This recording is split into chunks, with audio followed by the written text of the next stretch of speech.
Transmission from your Buick LeSabre up here at our build center in Roseville, and I want to introduce you to Jeff. He's our resident transmission rebuilder, and he'll explain to you what we found. I'll just kind of scan over some of the parts here on the bench. As you can see, there's hundreds of parts involved with the operation of the transmission, and I'll just let Jeff explain what's going on. Hi. As you can see, there's a lot of parts inside your transmission, and we have a different variety of parts. We have mechanical parts, which are gears, shafts, drums, all that sort of thing. You can see there's a couple drive chains, there's sprockets to go with them, and driving those parts are friction components. So we have bands. There's actually 3 bands inside your transmission, and we have a number of sets of clutches. Here's one tucked away back here. A couple more over here. Here's your second gear. Here's your third gear. And there's a forward clutch set somewhere right here. So you have a number of sets of clutches.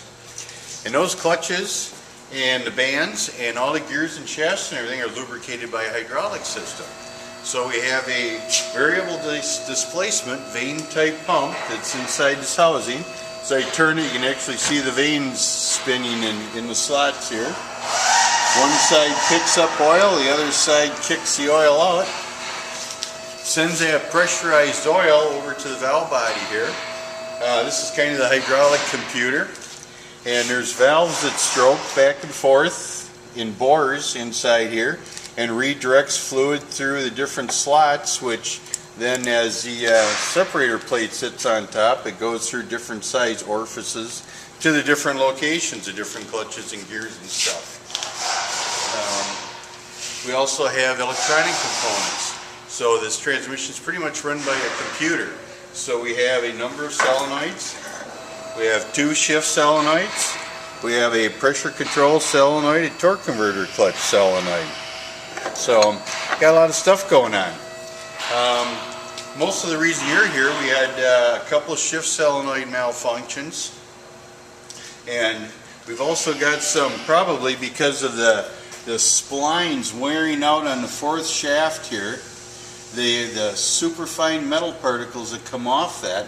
Since solenoids are electromagnets, they'll draw that fine metal in, and they'll either short out electrically or mechanically begin to stick, and that'll cause all kinds of issues. Wrong gear starts and shutters and shakes and a lot of different stuff, and just plain early failure. So, so you got to clean the transmission out really well and replace some of these parts. The first thing is an overhaul kit.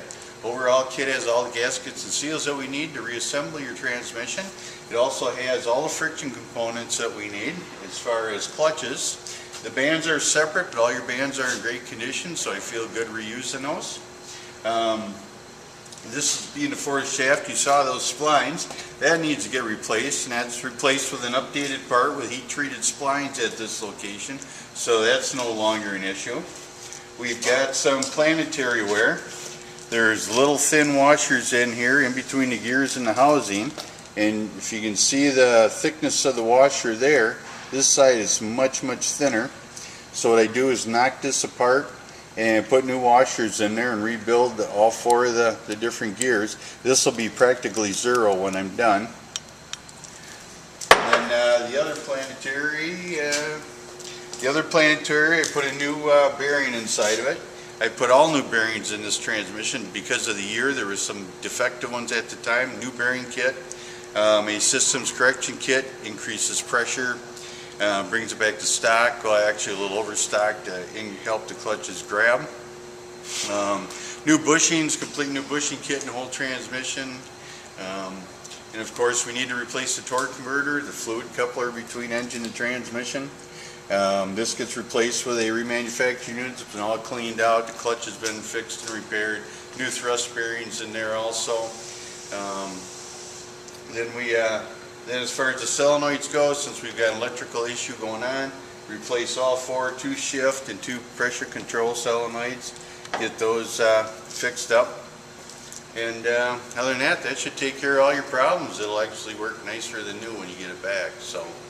Thank you very much for your time, and have a great afternoon. All right, thanks, Jeff.